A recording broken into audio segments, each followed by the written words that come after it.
I've got tricks for those hooded eyes coming up next.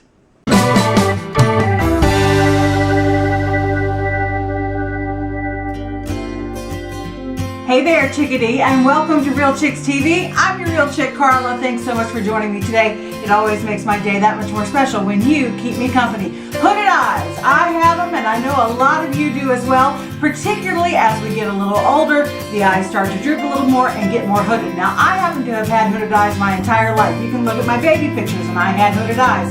So I've always kind of had to deal with hooded eyes. But maybe you're dealing with them more severely now as we get a little bit older. So I've got some tips and tricks coming up for you. Now, I am not a makeup artist. However, I have spent 30 years in front of a television camera, and I've worked with an awful lot of makeup artists, and along those 3 decades, they've taught me a lot of tips and tricks to help my hooded eyes really stand out, especially on camera.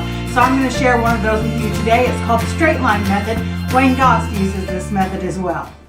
So when you do your eyeshadow, your natural inclination, whether you're doing your transition color or your all over lid, is to go in those windshield wiper motions. And we're going to do just the opposite today. We are going to look for where our brow bone is, where we either have our crease line or where we wish our crease line was, because if we have hooded eyes, typically the crease line is way down here and we want it way up here. So we're going to create a fake crease, and we're also going to take that crease color, instead of in like a half moon shape, we're going to take it all the way across. So I'm just using a crease brush from e.l.f.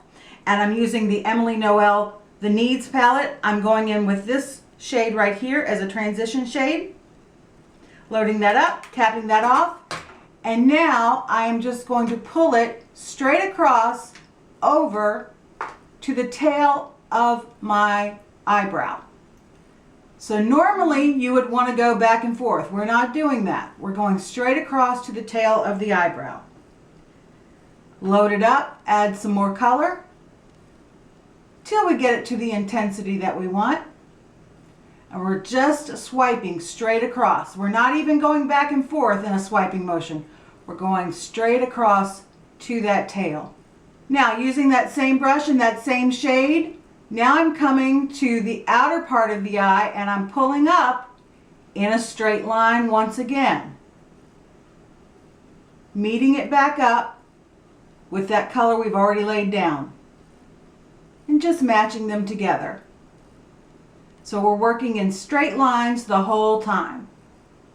Taking another e.l.f. crease brush, this one is smaller, I'm going to use a darker shade from the same palette. And to add some dimension, I'm coming a little bit lower.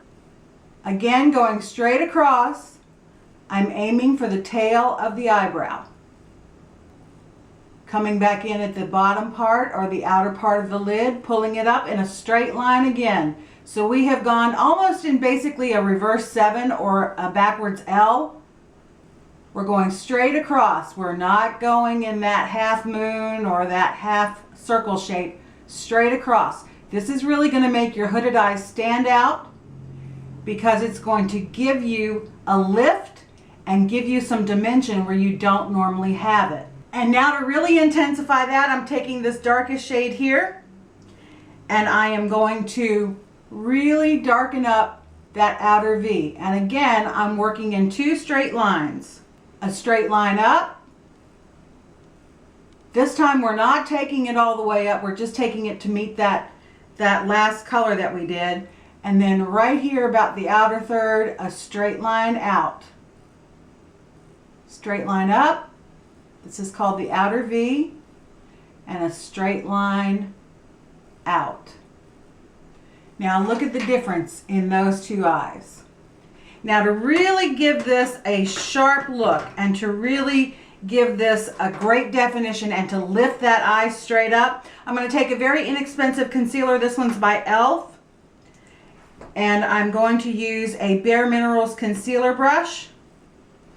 And I'm actually going to start by just using the applicator and I'm pulling it up in a straight line again.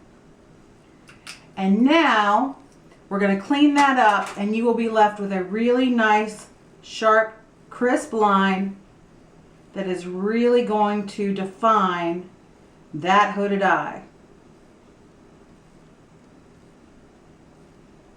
Again, we're pulling up in straight line motions. Up, up, up, because we want it nice and crisp.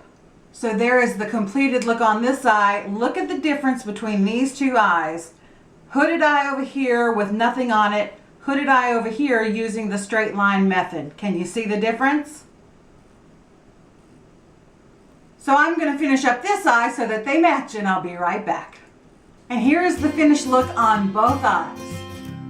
And as you can see, by doing everything linear, everything in straight lines, we have lifted those hoods way up so they don't look nearly as hooded, nearly as droopy, and nearly as downturned as they did before we started. I hope you enjoyed this video. I'm Carla, your Real Chick from Real Chicks TV. If you would like more tips and tricks, particularly for hooded eyes, make sure you subscribe and hit the notification bell and give this video a big old thumbs up. Thanks so much for spending part of your day with me. It always makes my day that much more special when you keep me company. Until next time, love ya. Bye-bye.